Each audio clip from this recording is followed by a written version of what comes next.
ध्यान दिलाया आपने। पांचवें सूत्र की टीका में ये हमने देखा था कि शरीर मन और वचन यह दोनों भी पुद्गल है। फिर प्राणापान श्वासोच्छ्वास यह भी पुद्गल है। ये यहाँ पर बता दिया, ये सब पुद्गल है। और भाव मन लब्धि तथा उपयोग रूप है। जो भाव मन है वह लब्धि और उपयोग रूप है। ये लब्धि और उपयोग हमने तीसरे अध्याय में पढ़े थे। लब्ध्युपयोगो द्रव्येन्द्रियम, है ना। लब्ध्युपयोगो भावेन्द्रियम, निर्वृत्त्युपकरणे द्रव्येन्द्रियम, ये वाला हमने सूत्र पढ़े थे वहां पर। ध्यान आ गए सूत्र सबको, है ना। तो लब्धि और उपयोग वो भावेंद्री का बताया था, भाव मन का बताया था। भावेंद्री मतलब मन। तो मन के दो भेद हैं, लब्धि और उपयोग रूपे मन। अब लब्धि और उपयोग का क्या अर्थ है? लब्धि में पड़े रहना और उपयोग में काम में आना। मतलब जैसे इसके लिए उदाहरण दिया था हमने कि जैसे आपकी शक्ति है कि आप 50 किलो वजन उठा सकते हो, ठीक है। और अभी आप उठा रहे हो 15 किलो वजन। तो इसका मतलब आपकी शक्ति खत्म नहीं हुई है। आपके शरीर की ताकत अभी है कि आप 50 किलो वजन उठा सको, लेकिन आप अभी 10 किलो उठा रहे हो। तो जो ताकत है शरीर की वह तो हो गई, लब्धि में पड़ा है आपके कि आप 50 किलो वजन उठा लोगे एक बार में। लेकिन अभी आप उपयोग कितना कर रहे हो? 20 किलो वजन उठाने का उपयोग कर रहे हो। शक्ति की बात नहीं है, लब्धि की बात है। लब्धि और शक्ति में अंतर है। शक्ति, शरीर की शक्ति की बात अलग है। अभी जैसे आपको, आपके ज्ञान में सब कुछ है कि आप कहाँ रहते हो, आपके नानी का नाम क्या है, वो सब पूरी जो जो पढ़ा है आपने पिछला वो सब ज्ञान में। लेकिन अभी उपयोग कहाँ चल रहा है? अभी वर्तमान में उपयोग तत्वार्थ सूत्र में कौन सा सूत्र आया है? पांचवें सूत्र में रूपिणा पुद्गला में क्या कहा था? ये उपयोग में चल रहा है। तो वो सब ज्ञान भी कहीं गया नहीं है। ज्ञान तो है वो वाला जो जो आपको ज्ञान में है, सारे रिश्तेदारों के नाम वगैरह वगैरह वगैरह, जो भी आपने पढ़ाई की है वो भी सब ध्यान में है आपके। लेकिन अभी उपयोग में क्या चल रहा है वो अलग बात हो गई। तो लब्धि और उपयोग ये दो प्रकार की व्यवस्थाएं मन में है। यह अशुद्ध द्रव्यार्थिक नय की अपेक्षा से जीव की अवस्था है। यह भाव मन जब पौद्गलिक मन की ओर झुकाव करता है तब कार्य करता है। इसलिए निश्चय नय से यह जीव का स्वरूप नहीं है, निश्चय नय से वह पौद्गलिक है। यह जो भाव मन है वह पौद्गलिक मन की ओर झुकाव करता है। जो पौद्गलिक मन कौन सा? जो 8 कमल की पंखुड़ियों के आकार का जो द्रव्य मन सबके हृदय स्थान में रहता है ना, वो जो द्रव्य मन है उसकी ओर जब झुकाव करता है तब कार्य करता है ये भाव मन। इसलिए निश्चय नय से ये जीव का स्वरूप नहीं, इसलिए भाव मन भी वास्तव में जीव का स्वरूप नहीं है। निश्चय न से वह पौद्गलिक है। ऐसा, ये थोड़ा सा डीप बात है, लेकिन जितना समझ में आ जाए समझने की कोशिश करना। भाव वचन भी जीव की अवस्था है। वह अशुद्ध द्रव्यार्थिक नय की अपेक्षा से जीव की अवस्था है।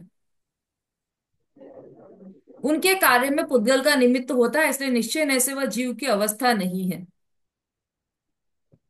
भाव वचन जीव की अवस्था, वचन बोलते हैं ना, वचन हम, तो भाव वचन। अब भाव वचन क्या हुआ? जैसे वचन बोला नमो अरिहंताणम, तो ये शब्द में आया। अब कि मन में बोलो, मन में बोलो, तो मन में बोलते हैं नमो अरिहंताणम नमो सिद्धाणम, मन मन में गुनगुनाते हैं।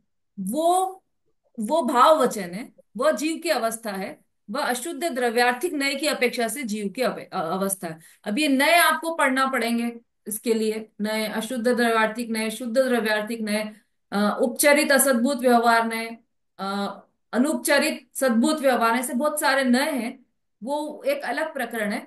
आप तो बस यहाँ पर इतना समझिए कि उनके कार्य में पुद्गल का निमित्त होता है, इसलिए निश्चय ऐसे वह जीव की अवस्था नहीं है। उसके कार्य में, किसके, जो वचन रूप कार्य है, जो भाव वचन रूप कार्य है, उसमें पुद्गल का निमित्त है, इसलिए उससे पुद्गल की अवस्था कही है। निश्चय नय से वह जीव की अवस्था नहीं है। यह निश्चय नय से जीव का स्वरूप नहीं है, इसलिए पौद्गलिक है। यदि वह जीव का त्रिकाली स्वभाव हो तो वह दूर न हो, किंतु वह भाव वचन रूप अवस्था जीव से दूर हो सकती है, अलग हो सकती है। इसी अपेक्षा को लक्ष्य में रखकर उसे पौद्गलिक कहा जाता है ना। स्पर्शन रसना, स्पर्शन इंद्रिय वाले जो जीव होते हैं वो बोल पाते हैं कि नहीं बोल पाते? जिनकी केवल एक स्पर्शन इंद्रिय हो, वो बोल पाते हैं कि नहीं बोल पाते हैं? उनके वचन, अच्छा विष्णु जी तो गर्दन हिला रहे हैं कि नहीं बोल पाते। बिल्कुल सही। वो नहीं बोल पाते क्योंकि उनको रसना इंद्री है ही नहीं अभी, केवल स्पर्शन इंद्री, तो वो केवल स्पर्श करते हैं। तो यदि वो बोल नहीं पाते तो वो वहां पर जीव है कि नहीं? नहीं बोल पा रहे हैं तब भी जीव है ना? तो मतलब जब जीव है। जब वचन नहीं है तब भी जीव का अस्तित्व है ना। बिना वचन के भी जीव रह सकता है। इसका मतलब कि और वहां पर ज्ञान है कि नहीं है? देखो, वहां पर वचन नहीं है, ज्ञान। स्पर्शन इंद्रिय वाले जीव को वचन नहीं है, तब भी वो जीवित है। और वहां पर ज्ञान है कि नहीं है उस समय, जिस समय वचन नहीं है? ज्ञान। ज्ञान, ज्ञान है। ज्ञान है। इसका मतलब है। ज्ञान बिना जीव नहीं रह सकता, वचन बिना जीव रह सकता है। ये हुआ ना उससे क्लियर? क्योंकि एक एकेंद्रीय जीव की बात। अब सिद्ध दशा में जाओ। सिद्ध दशा में वहां पर वचन है या नहीं है? कि वहां पर भी वचन नहीं है। वहां पर ज्ञान है या नहीं? कि वहां पर तो केवल ज्ञान है, विस्तृत रूप में है ज्ञान अपने। इसका मतलब कि निगोज से लेकर सिद्ध दशा तक हर हर जीव जो भी है उस सब में ज्ञान अवश्य होगा, वचन हो चाहे ना हो। और इसका मतलब यह हुआ कि बिना वचन के भी, मतलब वचन जीव का स्वभाव नहीं है। जो स्वभाव यदि होता वचन, तो फिर वो बिना उसके जीव होता ही नहीं। स्वभाव तो उसको ही कहते हैं जिसके बिना वस्तु ना हो। और ज्ञान के बिना जीव द्रव्य होता नहीं है किसी भी अवस्था में, इसलिए ज्ञान जीव का स्वभाव है। वचन के बिना जीव रह सकता है, इसलिए वचन जीव का स्वभाव नहीं है। यही बात यहां पर कह रहे हैं कि वह, यदि वह जीव का त्रिकाली स्वभाव हो तो वह दूर ना हो, दूर हो जाता ना वचन। किंतु वह भाव वचन रूप अवस्था जीव में से दूर हो सकती है, अलग हो सकती है। इसी अपेक्षा को लक्ष्य में रखकर उसे पौद्गलिक कहा जाता है।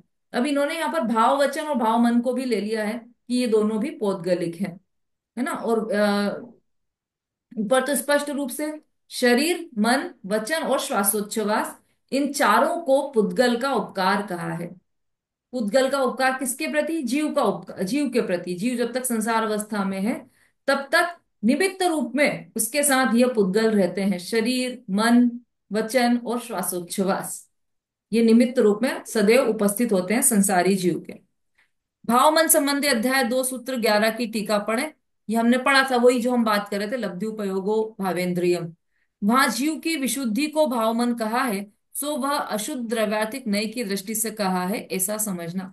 अलग अलग एंगल है एक ही बात को कहने के। वहां पर भाव मन को जीव की अवस्था भी बोला है, जीव की विशुद्धि बोल दिया है वहां पर। तो वो वहां पर अशुद्ध द्रव्यार्थिक नय की अपेक्षा से कहा है। और यहाँ पर पौद्गलिक कहा है तो वो इस अपेक्षा को ध्यान में रखकर कहा है कि वह पुद्गल के निमित्त से होता है, इसलिए उसे पौद्गलिक कहा है। तो ये भाव मन और भाव वचन संबंधी बात है। पर ये सब ही पौद्गलिक है, इसलिए ये सब पुद्गल का निमित्त है। कौन कौन? शरीर, वचन, मन और श्वासोच्छ्वास, ये सब पुद्गल का निमित्त है। ठीक है। अच्छा, प्रश्न है क्या किसी का कोई? हाँ हाँ हाँ, मंजू जी बोलो। जय जिनेन्द्र दीदी। दीदी इसका जो पहला पॉइंट है ना, सॉरी हम्म। दूसरा पॉइंट है ना, हम्म। दूसरे पॉइंट में शरीर में कार्बन शरीर का समास होता है, ये मुझे लाइन समझ में नहीं आ रही। हाँ, मतलब उसमें समावेश है, कारमान शरीर भी समझ लो उसी में है। तो कारमान शरीर भी किससे बना है? पुद्गल द्रव्य से ही बना है।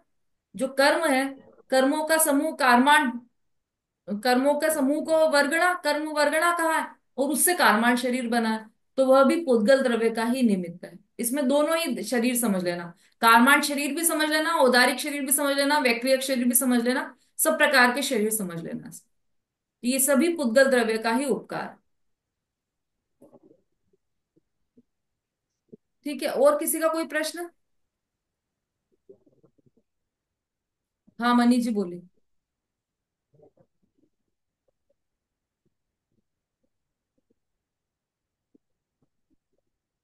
अरे अनम्यूट कीजिए पहले।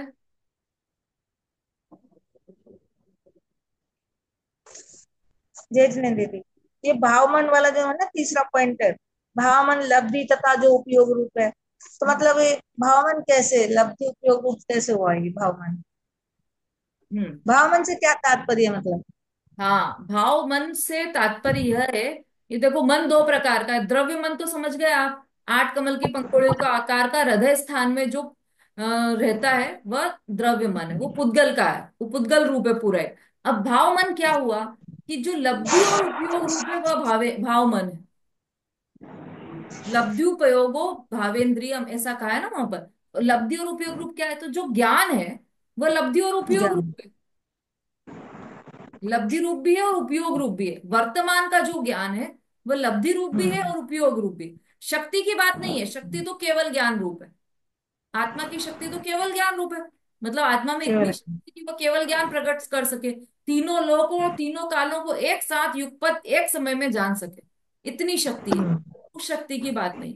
वर्तमान पर्याय की जो शक्ति है ज्ञान की, वह कितनी है कि मैं किसी के ज्ञान की इतनी शक्ति है कि उसने समझ लो उसने इंजीनियरिंग की है, बीई किया है, उसने इंजीनियरिंग की है, उसकी पूरी पढ़ाई पढ़ ली उसने। वो उसकी वर्तमान ज्ञान की ताकत है जितना उसने पढ़ा है। वर्तमान ज्ञान की वर्तमान पर्याय की ताकत है। अब और उपयोग में हम्म। क्या आ रही है उसके, कि अभी तो वो दुकान चला रहा है, तो दुकान में बैठकर वो तराजू बाट से कर रहा है, तो उसके उपयोग में ये चल रहा है। या फिर वर्तमान में जो वो सॉफ्टवेयर इंजीनियर है, तो जितना जितना उसके काम में आ रहा है वह उपयोग रूप हो गया। और जितना अभी वो यूज नहीं कर रहा है पर है उसकी ताकत, वह लब्धि रूप है। इस तरह से दो तरह का क्षयोपशमिक ज्ञान कह सकते हैं आप इसको। भाव मन को दूसरे शब्दों में क्षयोपशमिक ज्ञान भी कह सकते हैं आप। तो वो जो क्षयोपशमिक ज्ञान है वह किसके आधार से है, वह भाव मन जब पौद्गलिक मन की ओर झुकाव करता है तब कार्य करता है। इसलिए निश्चय न से यह जीव का स्वरूप नहीं। अभी तो क्या वो संसार दशा में ये जो भाव मन है लब्धि और उपयोग रूप जो कार्य कर रहा है ज्ञान, वह सब पुद्गल द्रव्य की ओर झुकाव करके जैसा मन करता है वैसा ही करता है। किसी का अच्छा। मन किया कि मैं तो, जिसने इंजीनियरिंग की है उसका मन किया कि मैं इंजीनियरिंग करूं, तो उसके अनुसार ही उसका ज्ञान लब्धि और उपयोग रूप होगा, है ना। लेडीज का मन हुआ कि मैं तो खाने बनाने का, कुकिंग कुकिंग पूरी रेसिपी सीखूं सारी, तो उसने ऐसा द्रव्य मन, उसका द्रव्य मन का झुकाव कुकिंग की तरफ था, तो उसका लब्धि और उपयोग भी वैसा ही होगा। उसकी लब्धि में भी क्या पड़ा रहेगा कि मैंने एक बार किसी से सुना था कि इस चीज में ऐसे आटे में नमक डाल लो तो ये चीज बहुत टेस्टी बनती है।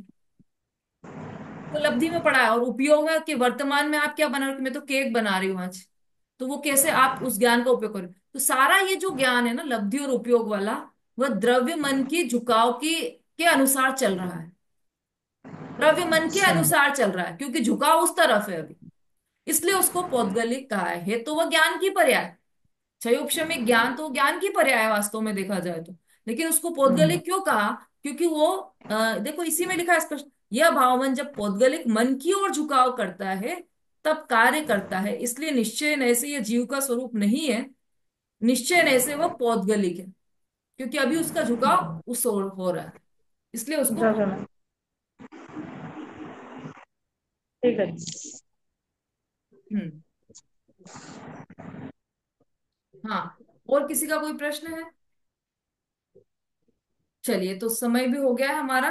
कोई भजन बोलना चाहे तो जल्दी से एक स्टेंजा बोल दीजिए। हाँ, समता भाभी। जय जगन्नाथ जी कह रहे आज मुनि सुब्रत नाथ भगवान का ज्ञान कल्याणक है। हाँ, बहुत अच्छा। आज के दिन मुनि सुव्रत नाथ भगवान को केवल ज्ञान की ज्ञान प्राप्ति। के हाँ, तो मुनि सुव्रत नाथ का भजन सुना रहे हैं क्या आप। बोले ठीक है। हाँ, बोलिए।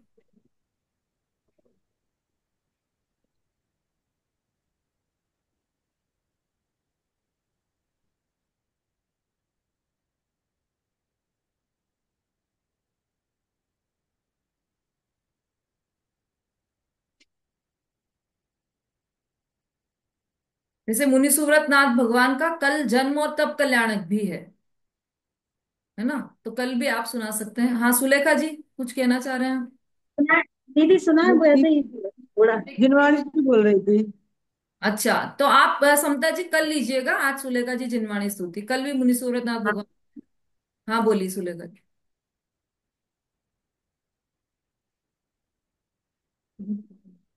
जिनवाणी अमृत रसाल, रसिया आया वो रे सुनवा।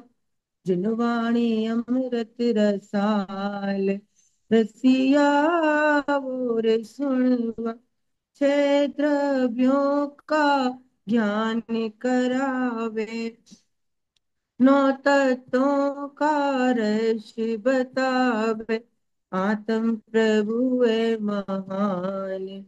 रसिया वो रे सुनवा, विषय कसाय का नाश करावे, निज आत्म से प्रीत बढ़ावे, मिथ्यात का होवे नाश।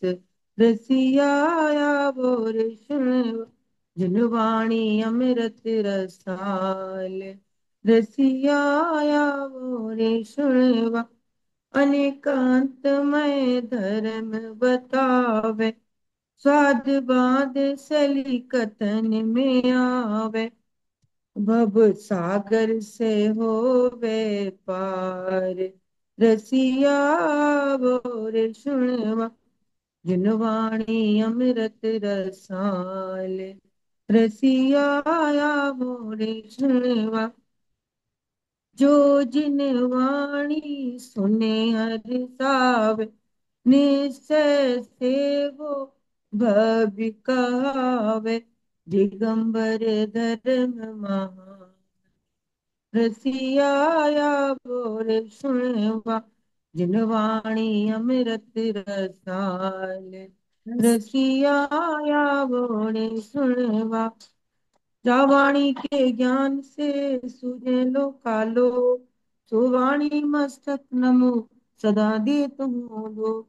जिनवाणी माता की जय, महान जिन धर्म की जय।